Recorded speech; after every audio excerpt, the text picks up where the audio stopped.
All right. I think my microphone is unmuted, which means we are officially live. Alive too, right? I mean, Yep. we're alive because we're going to be drinking Strainge Beast, right? Totally live, bro. All right. So Terence Sullivan and Byron, wave Byron.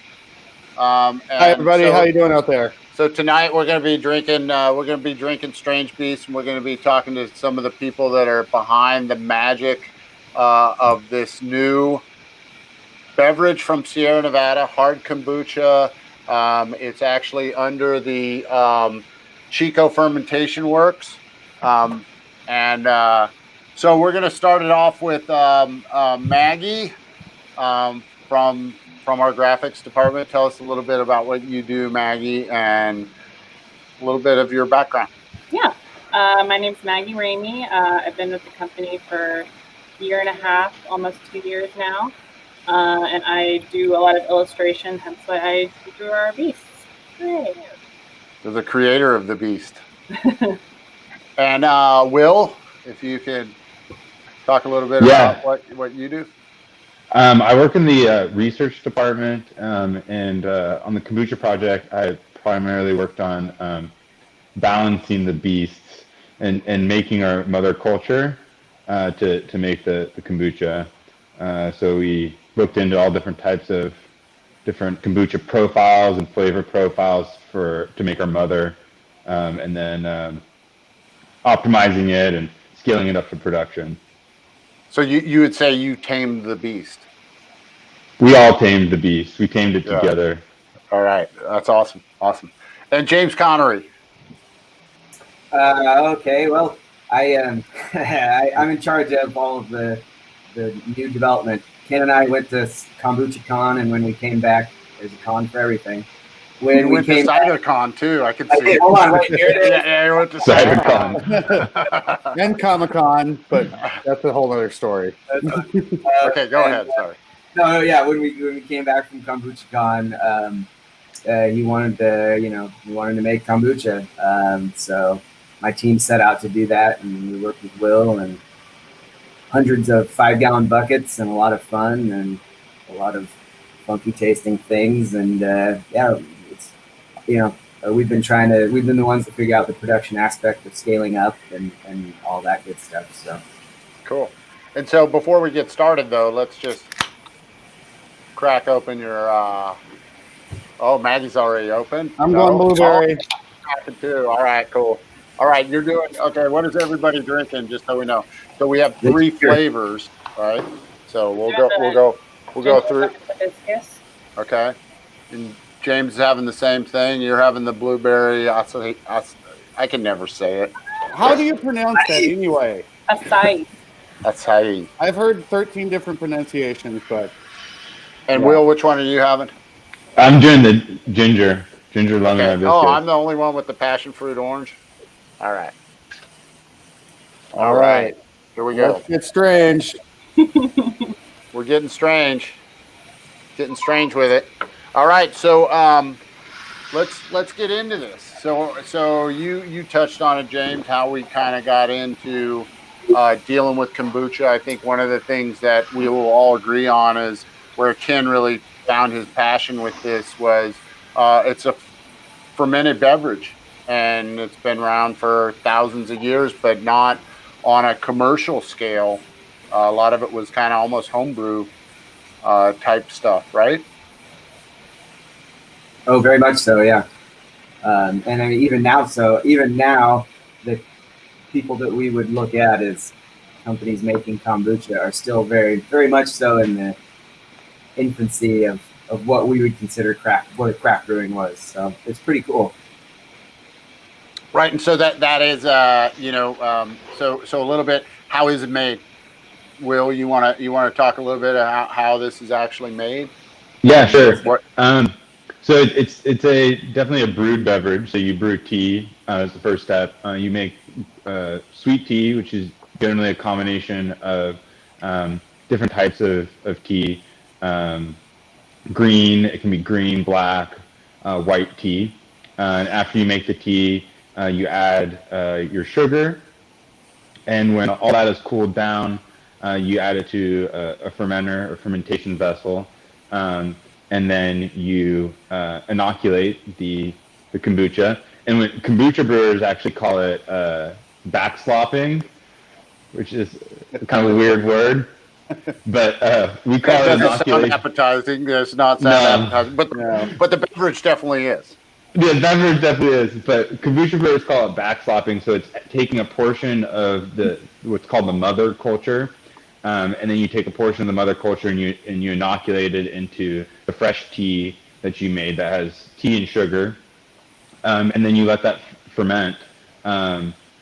Typically, it's an open fermentation, so it needs oxygen. It's an aerobic fermentation, whereas brewing beer is an anaerobic fermentation with no oxygen. And then you let it sit for about 15 days or so, and over the course of the 15 days, it'll get more and more sour. And after about 15 days, you'll have a new kombucha mother, which is a soured kombucha, and then you're ready to flavor it different ways you might want to flavor it, or drink it just the original way. So we make a base kombucha, and then we back in all the flavors of these 3 different styles. Yeah, that's definitely a common practice for all kombucha brewers, whether it's alcoholic or non-alcoholic. All right, cool. And so let's get this right, so everybody knows out there, it's a live culture, right? What is going on in here is still alive. What's in it's still, the beast is still has been tamed a little bit by putting it in this container, but it's still alive, and so we got to keep it cold, right? Yeah. There's definitely live culture still in there. We don't pasteurize it or anything like that, or add back any probiotics or anything like that. So it's just the natural probiotics that we in our SCOBY. Awesome. For And so, anyone wondering about the SCOBY, that's what, if you ever homebrew this is what it's going to look like, and that's normal. now, if that was homebrew, that would not be normal, and that would No. not look. No. You don't want your beer to look that Homebrew way. kombucha. Yes. So a little bit of that. Okay, so the name Strainge Beast, like how did that originate? Where did that come from? Like why did we come up with that? Anybody? Will, go. Maggie.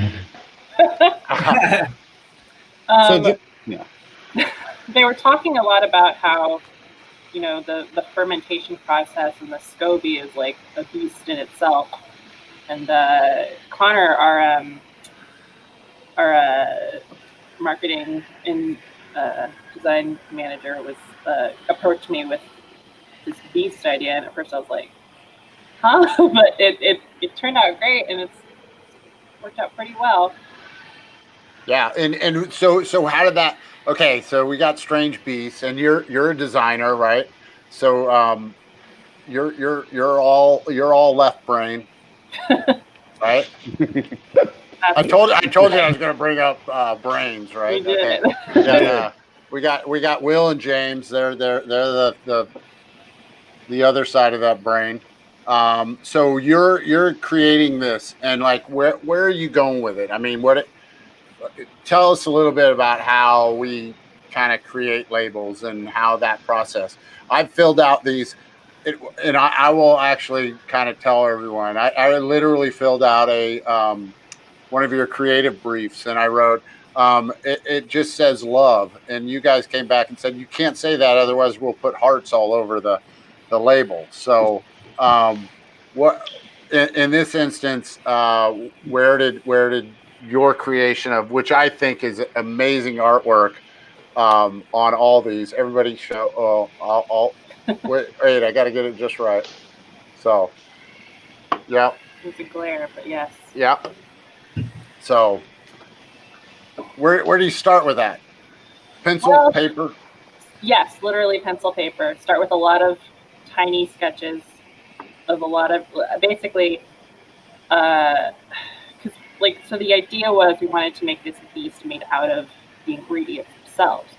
So it was a lot of time like studying the different ingredients and what they looked like and like different elements of them, and drawing the ingredients individually and then kind of piecing them together to see how they look, and like, could this be like a head? Could this be teeth? Like, it's a lot of trial and error. You can see, yes, there we the go. old creations before we got to our original lemon beast. Connor approached me with this beast idea, and so I basically spent like a week straight, lots of overtime, just working furiously on making the ginger lemon beast, and went through a lot of different iterations, and we finally settled on our friend here. Yay. I think it's awesome. It's so to me. So I hadn't seen all those other iterations. It's just so fun, right? And I think that's. I wish I had just an ounce of that creativity and that artistry. So you did an amazing job on that. Well, I want to take all our sketches and turn them into a coloring book for us all. Yes, that would So I think the Strainge Beast coloring book for all of us would be a lot of fun. I've always said we should have a coloring book. There we go. We found it. We found our artist. Right. James, we got to occupy James's kids with our coloring books. There you go. That's true. You got to occupy me with the coloring books. It'll be great when you're in that meeting and you're just like, it looks like you're writing down notes and you're actually just coloring everything. It'll be perfect. So, James and Will, if you guys can like touch on a little bit of like, I know James, you kind of hinted a little bit of literally hundreds of buckets of kombucha that you guys, but I remember going out to kind of the sour barrel room, because really we wanted to, there's a lot of stuff that is in the SCOBY that makes the kombucha that is very foreign or actually not wanted in a brewery, and the steps that it took to kind of dial all that stuff in, and why we had to really kind of change the infrastructure at Sierra Nevada to kind of isolate the beast, so to say. Yeah, tame the beast. I'm going to keep saying tame the beast for the next hour. You should. Well, yeah, I mean, it all started with us just wanting to make kombucha. I'd made a non-alcoholic kombucha at home for a couple of years, and so we started with what we knew, which was 5-gallon buckets, and we had quite a few out of the sour room, because, like you said, in most SCOBYs that you get, that you would buy or you'd make, there's a lot of things in there that we don't want at the brewery from a standpoint of beer spoilage, so to speak. But so we started out at the barrel room in the sour area that we have there, and did a lot of trials and a lot of testing. And then Will was key in working with Oregon State University with their lab, which is, correct me if I'm wrong here, Will, but one of the only that's actually researching kombucha, specifically SCOBYs, right? They're one. There's a couple others, but they're like definitely the furthest along. So yeah, I mean, Will was instrumental in reaching out to them to help pull together ideas and other tests for different SCOBYs that we wanted to use. That then once we identified that, we were able to figure out how best to take that to the brewery, and we took a whole cellar of tanks and we cordoned it off, and so no beer goes in there, and it's only piped to a new centrifuge that we bought, which is only piped to bright tanks specifically for kombucha, which is only piped to a brand new can line, which we put in. So yeah, that was literally a couple weeks ago, right? Yeah, 2.5 weeks ago, I think, right, was when the can line came in. So we've taken a lot of pains to really make sure that that we separate the operationally at the brewery, how we do everything, just because we don't want to intermingle the products, because we want Sierra Nevada to remain Sierra Nevada. You don't want the beast loose in the brewery. We don't want the beast to be untamed. Yeah, Stay tamed. snatching everything up and devouring Right. everything. Yeah. Well, like I noticed, like where the canning line is you guys have that whole you can see my tool shed over here, or my all my tools behind me. You guys have all your rubber boots, right? So everybody has their own rubber boots, and you take them on when you walk into the room, and you take them off, and you walk through a bath with sanitizer, so we're not spreading the beast around the brewery. Yep. Yeah. It's very Walter White Breaking Bad almost. Yeah. All right, so let's taste a little booch, and discuss a little bit of the flavors. So Maggie, I'm going to let you lead. You tell everybody what ingredients are in yours, and this is the flagship, so to say, of Strainge Beast. So this is a ginger lemon hibiscus, and it tastes like that for sure. It's very, very heavy, gingery, and very lemony, and very hibiscus. Yeah, to me, and I'm not drinking that one right now. I drank it just a little while ago. I can open one up, but it has that a little bit of that heat that I find with the ginger, and then the lemon definitely in the flavor and the aroma. And James, correct me if I'm wrong, but a lot of the hibiscus is a lot for color and a little bit for flavor, correct?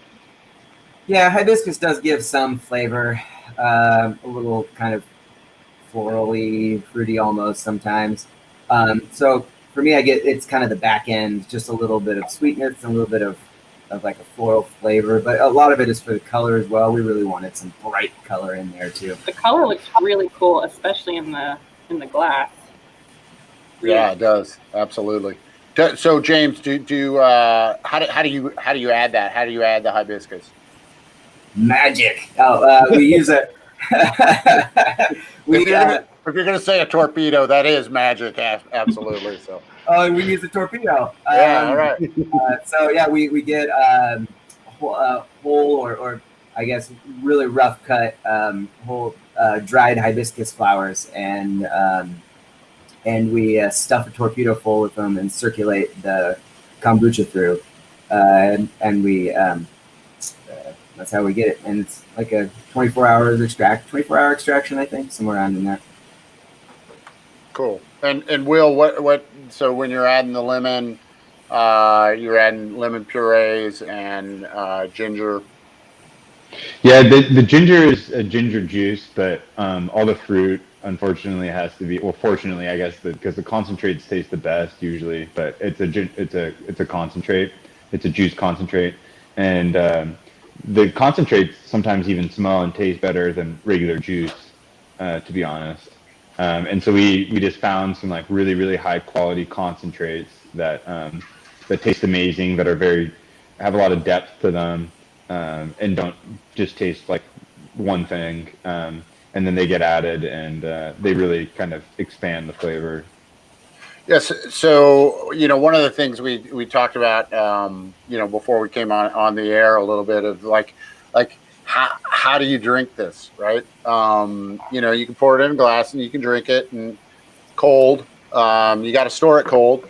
So obviously you want to drink it cold. Byron's going right out of the can, but like one of the things I've found is like over ice, and like crushed ice, is really nice. Have you guys found playing with this of any kind of things that you do at home that I know I'm going to say one thing, and hopefully I don't screw up someone's answer, but at the brewery, at least, there's some employees that are mixing the wild little thing with the lemon hibiscus ginger and calling it the wildebeest. That's their little blend. So anyways, we have this contingency of people that come into our pub, not now because it's closed, but that will blend different beers and create names for them. So that's the wildebeest. Anybody else have any kind of special things that they do with their beast when they're at home?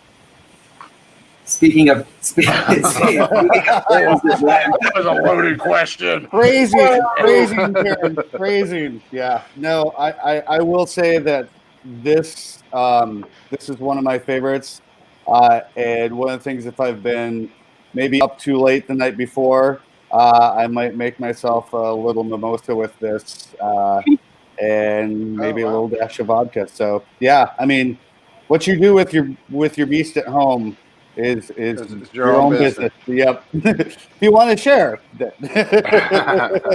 Screwdriver beast. Right? Yep. What about you, Will? You do anything with your beast? I think like a little bit of lemon kind of goes well in all of them, or a little bit of lime in all of them goes pretty Okay. well. Yeah. But just adding with like you saying like you like it with ice, and I think ice on ice is like really good, and that tastes really really good. But then that with a slice of lime or lemon makes the drink like really pop in your hand, which can just adds like an extra layer. Yeah. So, and just to let everyone know, all of these are set at 7% alcohol. So they do have a 16-ounce cans. James, is there any other package we're coming out with these? We will be It's a loaded rolling. question. Yeah, whoa. We'll be releasing 12-ounce cans, six-pack 12-ounce cans, like as of, I don't know, now, rolling out nationwide. The other thing to remember, which you haven't touched on, Terrence, is these are all certified organic. We use only all natural products, and they're gluten-free. Hold on. Awesome, James. Thanks for. Yeah, there we go. Because I know I've been waiting for you to say it, but you never did. So that's part of. I mean, that was part of why it took so long for us to do this. Was the sourcing of ingredients is very time-consuming to find the highest quality organic, natural organic ingredients, which was a definite key for us. Any thoughts of doing variety packs on these? That'd be fun. I'm sure we probably will. We're already working on new flavors for next year, which are going to be amazing. I'm not going to tell you what they are. But this has been my variety pack lately. I'm not supposed to say what they are, but never mind. I'm not going to. I was almost going to hint. They're bomb though. They're super good. We've been tasting a bunch of different ones, so I don't think we've really kind of put a stick in the mud to say this is what we're going to do and not do. But I will say we're looking at definitely looking at like calorie content, and I know, Will, you've done a lot of stuff with this in our R&D lab and kind of working on where we are with the calorie content of these. So can you touch on a little bit of like what the ones that we're actually drinking, what they are? I know they're 16-ounce cans, so. We can talk about them in 12 ounces, but in 12 ounces, they come in about 150, 160 calories. But it is 7%, so that's pretty high. That's, most of the calories in these drinks come from the alcohol. So, calories from alcohol is like 110 there. And then the rest is, juice and other, the hibiscus that we add. Go ahead. No, you go. We're definitely, like you were saying, we're playing with the other flavors and seeing how we can balance it and change it around a lot right now. James is also working on that too. Yeah, and a little bit of like the juice content. What is the juice content of these? Roughly? Yeah, so the juice, it's actually on. Will be on all the packages. So the juice content on this, it ranges from about 10 to 19 to 20%. So that's awesome. Okay, so I think we'll talk about let's talk about the blueberry one. Yeah. Byron, you want to lead this one? So we were actually trying these out in the tasting room yesterday. And this is usually the one that I start with is the blueberry. And someday I'll know how to pronounce the second word, acai. I've heard 13 different pronunciations. Can I stop you right there? Because Yeah. they were actually packaging this one. I didn't even know they were packaging this one yesterday, and you could smell the blueberry down the hallway. So it was like, oh, okay, they're doing that one. Okay, go. No, that's great. And that's the one thing I will admit. Normally, I'm not a fan of berry. It's usually too sweet and too many things, but this has got a nice balance and a little bit of tartness to it, and just a touch of that sweet basil at the end. And there's a big difference between what people use in their kitchen for basil and sweet basil in itself, and it's a nice twist to all those colors. And I love the beast with the berries. It just looks like some sort of mythical berry dragon coming at you. But yeah, this is becoming one of my favorites. I thought that the blueberry one would not be my favorite, but yeah, it's the one I'm starting out with on tastings now. For me, it's got a little bit, and correct me if I'm wrong, anyone else, if they don't perceive it this way, but I feel like it's got more, even though calorie content is about the same, right, Will? But yes, it has a perceived sweetness a little bit higher than the other ones, and I'm not certain where that comes from or why that's there. I think it's just a different.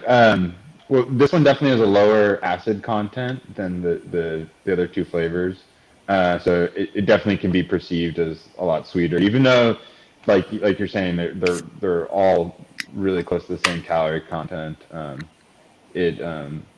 The less acid balances differently with the flavors. And speaking of that, acid, I mean, he doesn't want to talk about acid. It is the days between, by the way. It's the days between Jerry Garcia's birthday and his death day. So it's most appropriate that we talk about acid.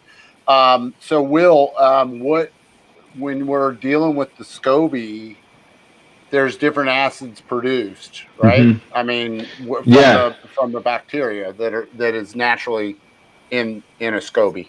Yeah. Right? So there's a few different types of acid that are in kombuchas. The predominant one that when people think of kombucha is acetic acid, or is like vinegar.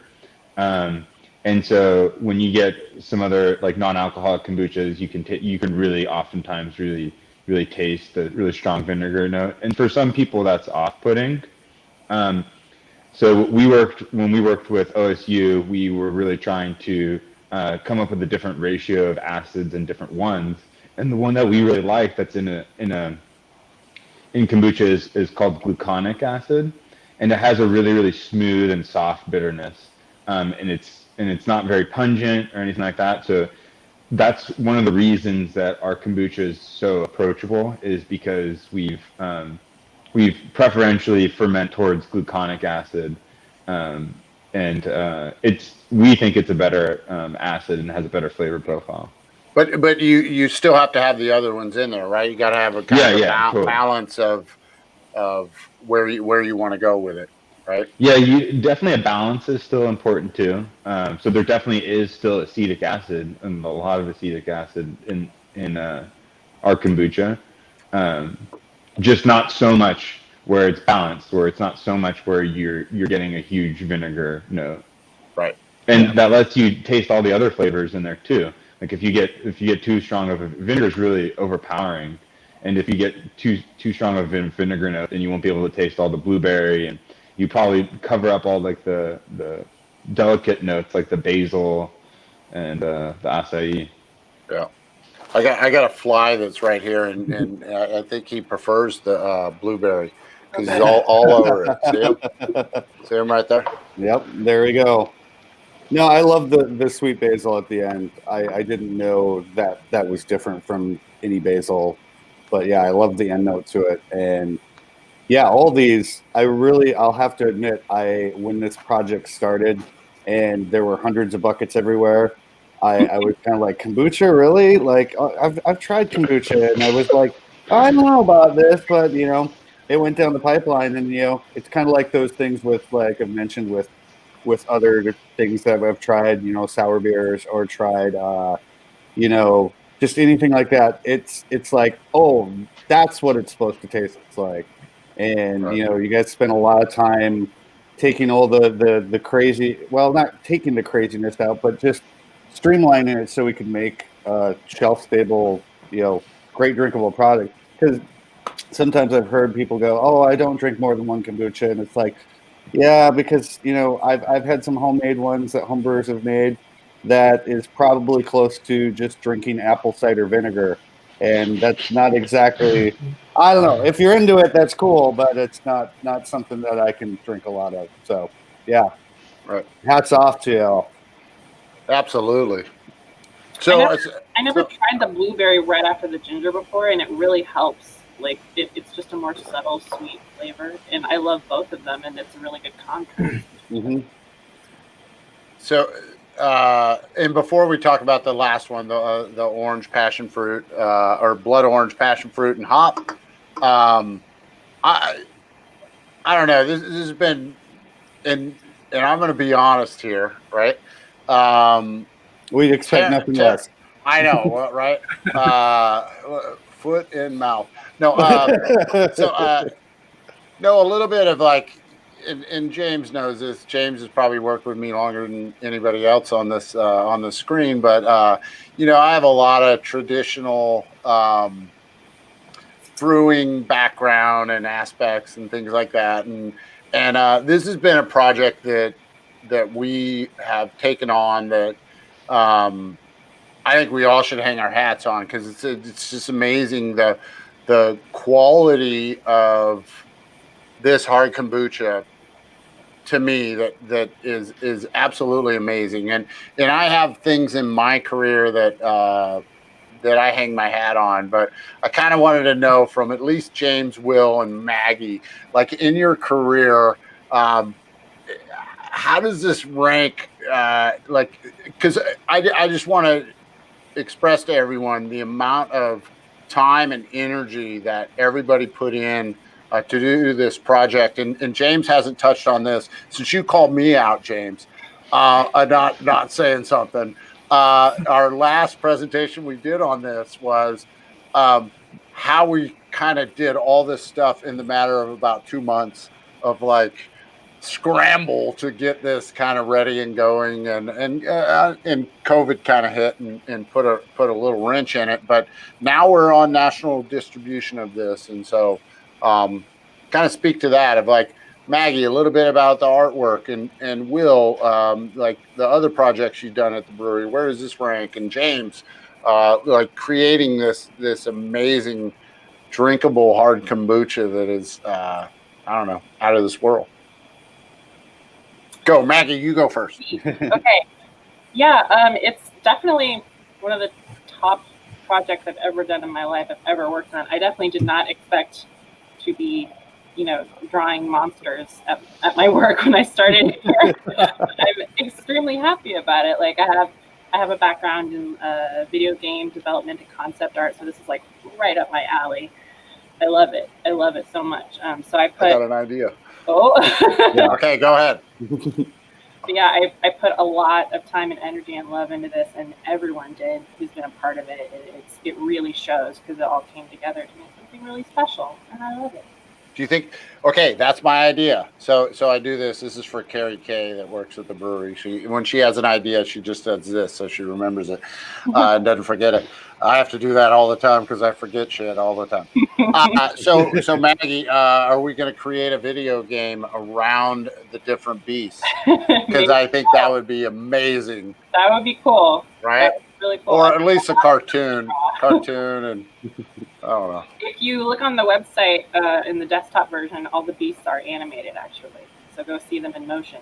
Yes, and I actually was on the website. If you go to Strainge Beast, is it strangebeast.com? Yeah. Okay.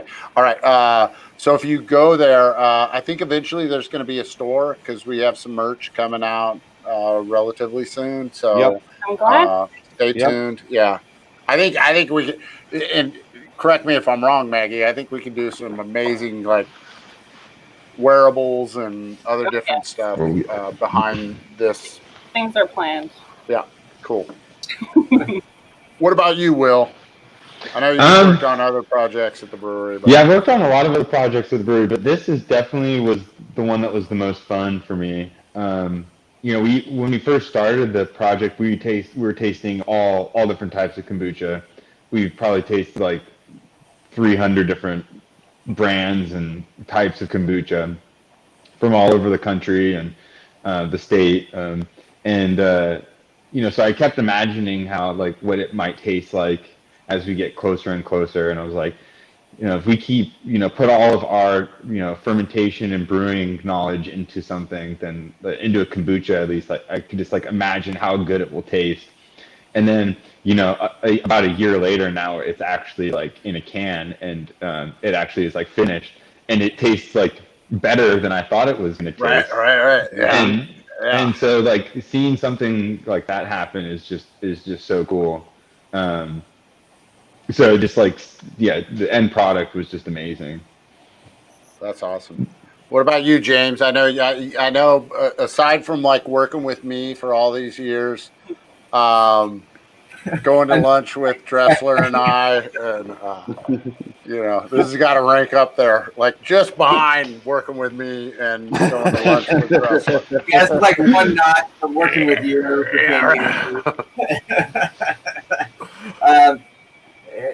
I think everything that I have an opportunity to do in my job is always really unique and really fun because, my team does all the new stuff. This was a great experience because it really was, as Will said, a way for us to step outside of our beer brewing. I could say Hazy Little Thing was my a great accomplishment because my team helped do that, and so did Will. But I really amazing. If you that's an amazing beer. But if you look at, I think if you just look at an overall, like we as a team had 3 months to come up with a great tasting product that was production viable, and we did it. And so that right there is something that was almost impossible when we thought about it originally. And just putting all of our collective knowledge into it, a whole new process, and learning something completely different has been really cool. And every day we learn something new. I learn about SCOBY biology. Will learns about shipping logistics. It's all. Shipping is actually so hard. You guys don't even know. It's not easy. It's not easy. The Hibiscus. Getting something from Oregon to California is almost next to impossible. I don't know how it works. Yeah, right. but that's it. Like we've all really had the opportunity to expand our knowledge, and I think that's what has made this the most unique experience so far for me. Wow, that's awesome. So what about you, Byron? You just peddle the stuff. Byron just likes that. Go ahead and drink it. Well, I actually, funny story is I was leaving the gift shop and Ken was there, and I usually and you can get this from the Chico gift shop. You can mix your own like little 6-pack with 2 of each of the flavors. And I saw Ken and I was like, yeah, I'm going to go home and try these. I'm going to take these 6 to the dome. And Ken kind of smiles and then he's like, wait a sec, Byron. You realize there's caffeine in there, right? Like he's like, you're going to be up all night long. Yeah. So it's one of those things. Like I said earlier, I was hesitant about it at first because of the ones that I've tried. And, I know James and Will and Maggie probably will have some sort of repressed memory, post-traumatic stress from trying to get this project done in 3 months, to that. And it's like pulled it off and made the first kombucha that I actually enjoy drinking. So, and to everyone else that worked on this project, like there was a lot of all hands on deck for this to get this out. And, you guys hit it out of the park. I love it. Yeah. I hate to say it, but I'm now a kombucha drinker. So there we go. Right. Like I didn't think I'd ever say those words, but you all tricked me. No wonder you failed the Cicerone. Yeah, I was. I would have been closer to it had I had kombucha at the time. Yeah, I would have had that the night before instead of. Okay, so let's go over quickly go over the blood orange, and I think we probably have some questions out there in question land. And actually, start posting your questions. Kevin's gonna on the back end. Kevin is back there running the running the ship. He's our captain. So the blood orange, passion fruit, hops.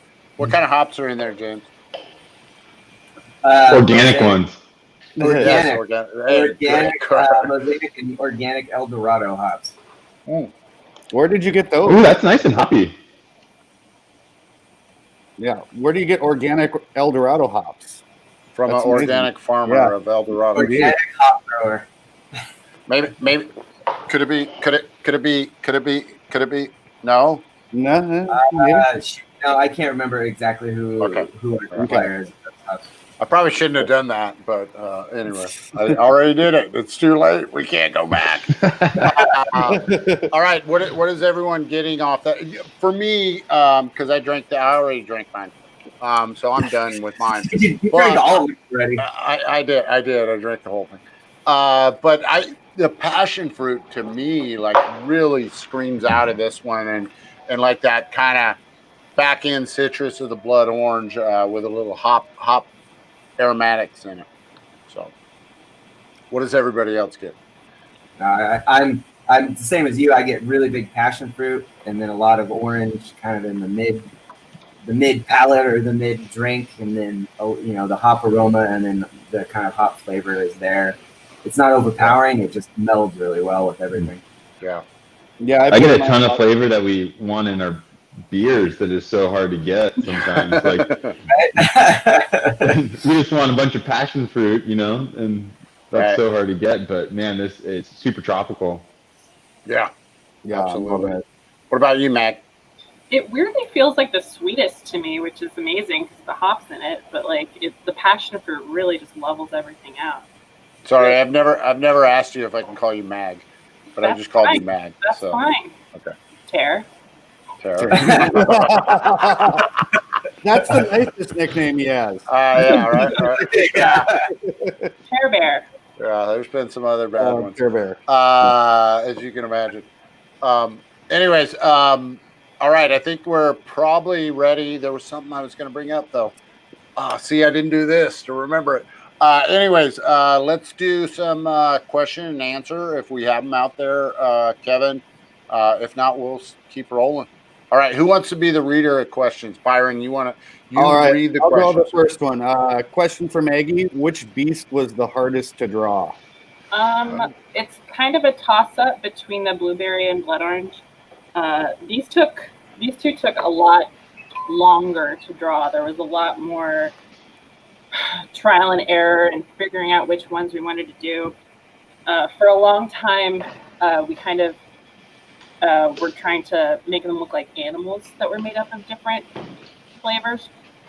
But we decided that we really wanted to focus more on like the ingredients themselves. So like when we looked at the can, we didn't want to say, "Oh look, it's an alpaca," or it's an octopus. We wanted to say, "Oh look, lemon and ginger or orange," and then look and see that it's actually made up of something else.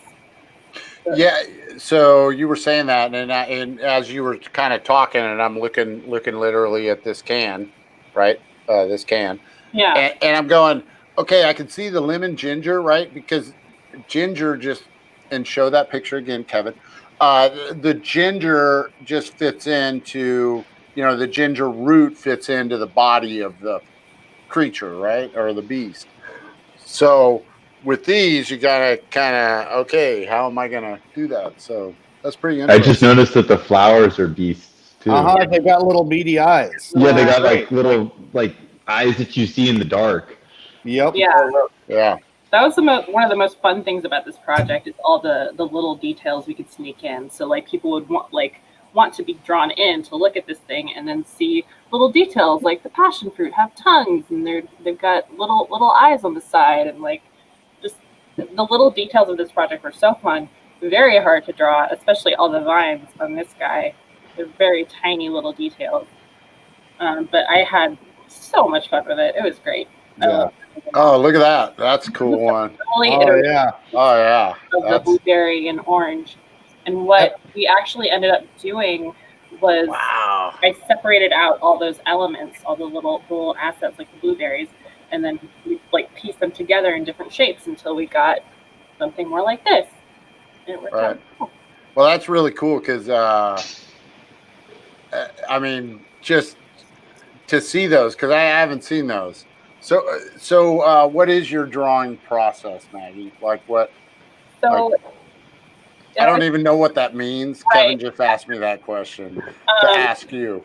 So I think the process sketches. So it always starts on paper for me, at least with these. I do a lot of digital drawing as well. But it starts out with a sketch, and then I have like a light box to, trace over and do a more refined sketch, and then even more refined sketch on top of that, and that becomes the line art. And then I'll scan that, put it into the computer, vectorize it so it's scalable, and then color from there. It's a lot. Yeah. Okay, so I'm gonna go back to the left brain, right brain, right?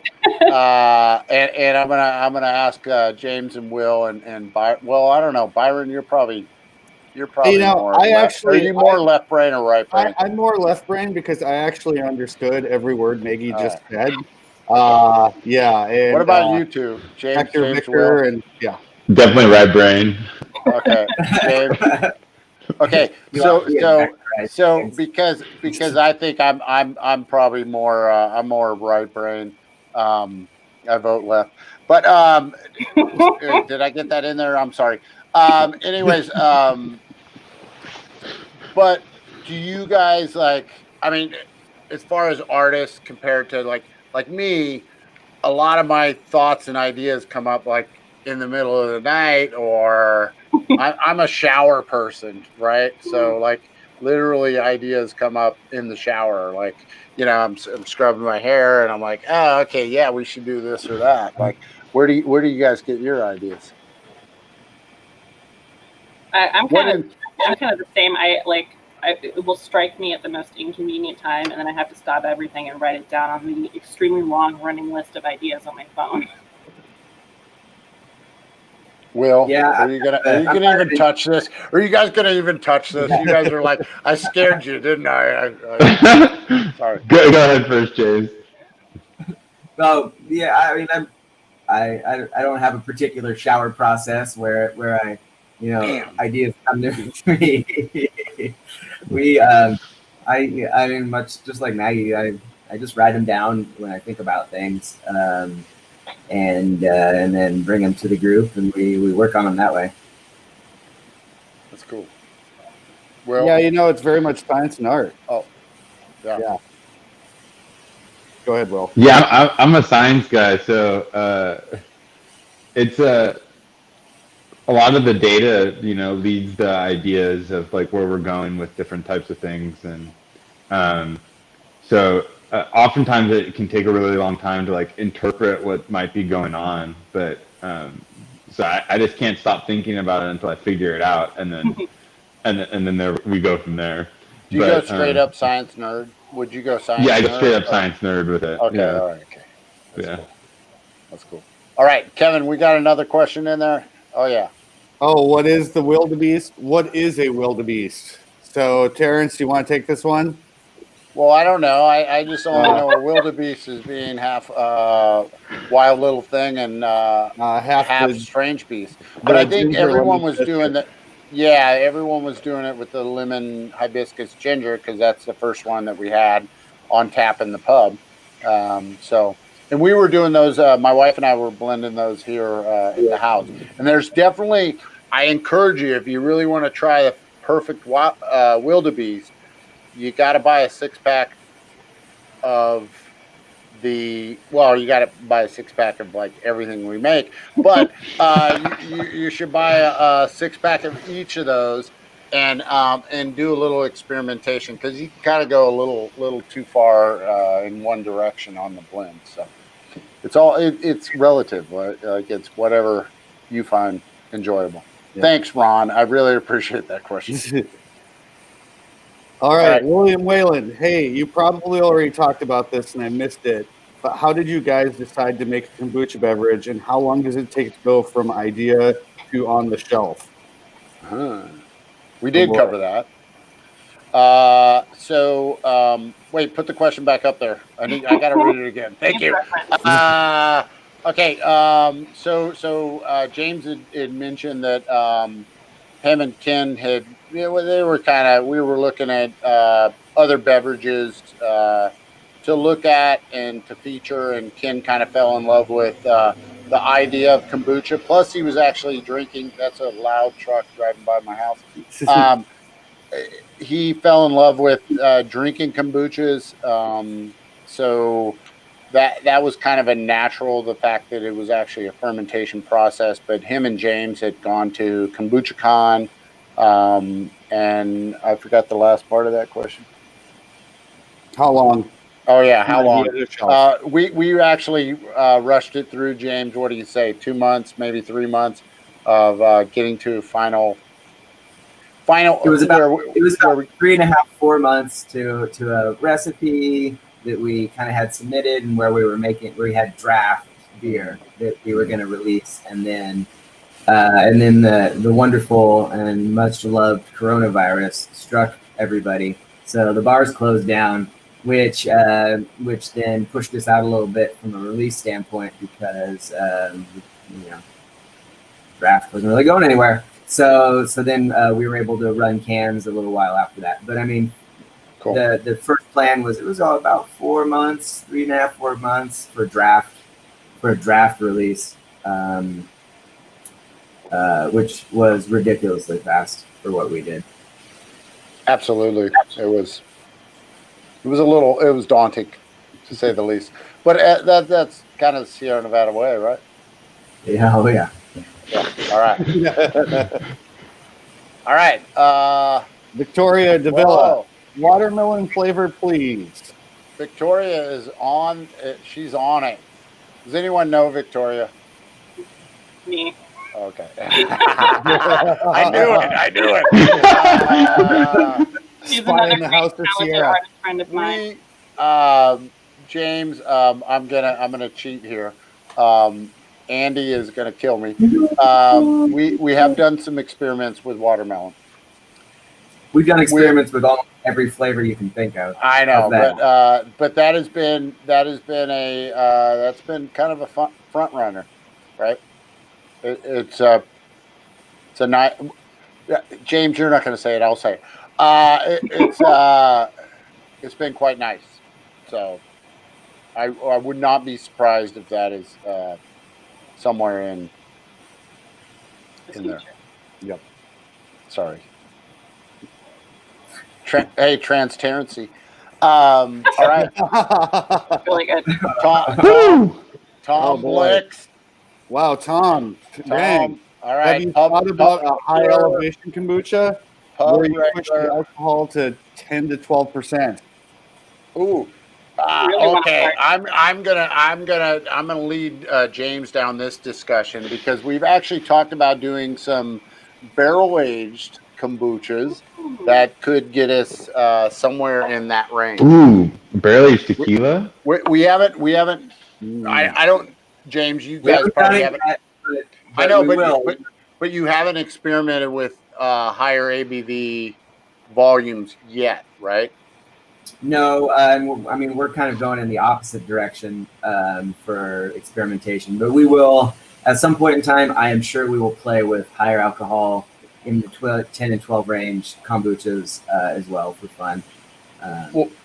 Well, this, James, this leads me into, my area of, whatever I do, right?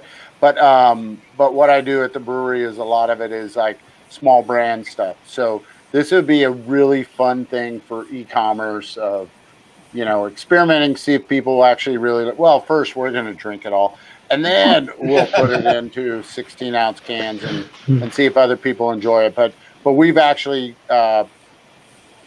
talked about and theorized what would happen if we took this and put it in a barrel, and literally will put it in a barrel with the SCOBY and let it actually go to work inside a barrel.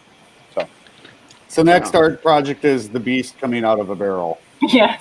Yeah. Which would look so cool. Busting out of a barrel. With a narwhal tail. Yeah. And I'll have to work on a wildebeest design too.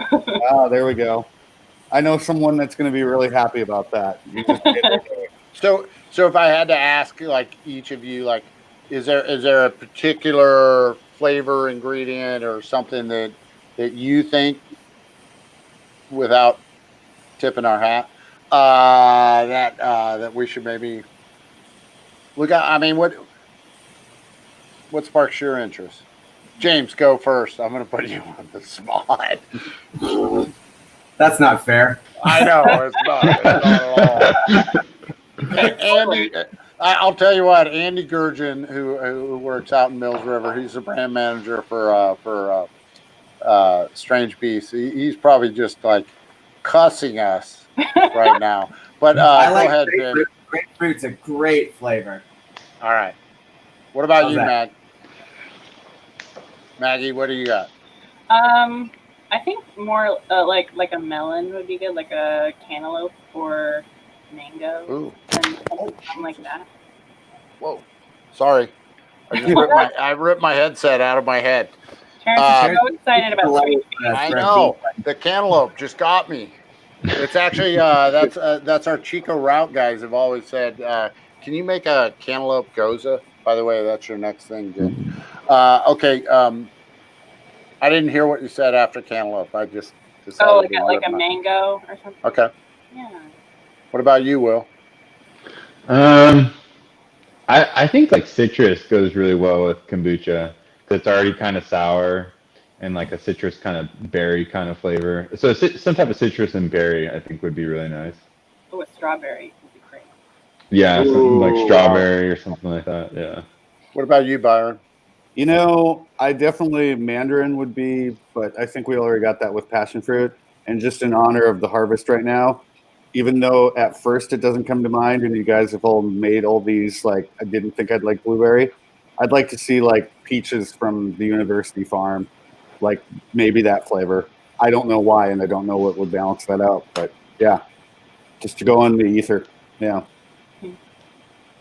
I'm thinking like indica. Indica would be wait, sorry. That harvest isn't on yet, Terry. Oh, okay. Yeah. You're gonna have to wait. So, all right. All right. We got another question. Who wants to read this one off? I'll do it. What is the reason for keeping the Sierra Nevada name off of the logo on the can? Is it similar to Boston beer marketing Sam Adams and Angry Orchard differently? Okay, I'm going to take this one. We didn't talk about this beforehand, but a little bit of it is that okay,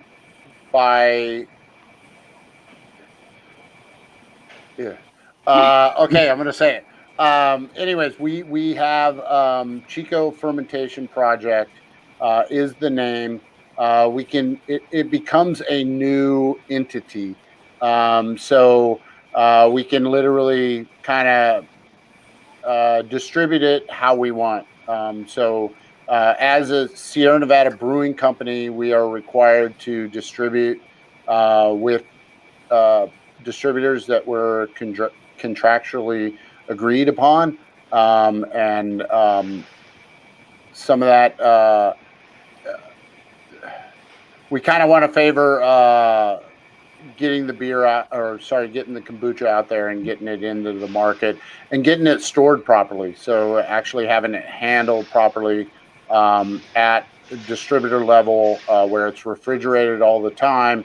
And we don't have any issues along that line. So that gave us a little bit more freedom to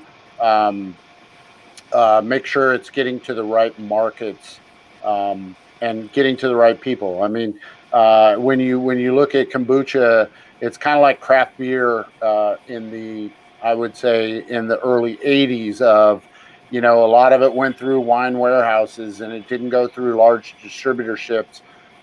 Because there wasn't the focus maybe on a different type of beverage where we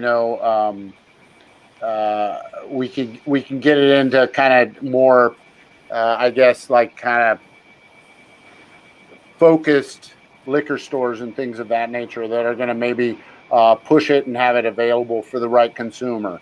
Because I think we can all agree that kombucha is probably not for everybody yet, but just like craft beer, 35, 40 years ago, it wasn't. It was only for that 1%. 1 out of 10, or sorry, 10%. Sorry, ooh, math is hard. But that 10% of consumers. So it's mainly so that we can kind of literally focus on where the kombucha actually went in the trade. Yeah, if you're thinking of any type of major and wondering about this, I think Terence kind of touched on this. A great opportunity is a beer lawyer. Beer law is absolutely insane and entangled when it comes to it. So yeah. So I think I answered that as honestly as I can. I don't know if I should have answered it the way I answered it. Anyways. Hazy kombucha. Oh, that's kind of hazy. A little bit of a haze. Oh, hi, Eric. Yeah. You're listening in. Yeah. Yep. Holds flavor. Okay. Is there a way to submit some different fruits for beer or kombucha? What do you mean? Like send us? Yeah. Yeah, like suggestion box. Yeah. Send Terence all your suggestions. Don't tell them my email address. We'll give them your phone number. Well, Here in I Nevada. was always going to say your email, James. We all have. I will tell you this: we all have encrypted email addresses, so you can't just like use our name and send it to us. But info at Sierra Nevada. We're always willing to listen. We really love feedback. Maybe there's something. Maybe there's a combo that you do that is awesome. So, yep. Read the comments too. Yep. All right. Oh no, I'm not reading. Kevin, I am not reading the phone. Hop kombucha, Eric. Yes, we actually we have hops in the Strainge Beast. Isn't there another one that has hops, or do they all have hops? Well, they all have a little bit of hops in them initially, and the passion fruit is the passion fruit blood orange hops one is the one we have more hops in. Okay, who wants to read the Maggie, you have to read the poems on the Why can. do I have to read the poem? Okay. I Will's don't gonna know. Will had it here earlier. I'll read one. No if ghost. Terence reads one. Who's Okay, going first? I'll read this one. I'll read Lemon Ginger Hibiscus. These poems were written by our talented writer, Ryan Arnold, and I love them. Perched atop a spine of spice, the citrus jaws they chatter, and pretty blooms, don't be fooled, it might be you thereafter. With finest teas we always start, live culture's hungry yeast. From the fermentation frenzy, we meet a new strange beast. Nice.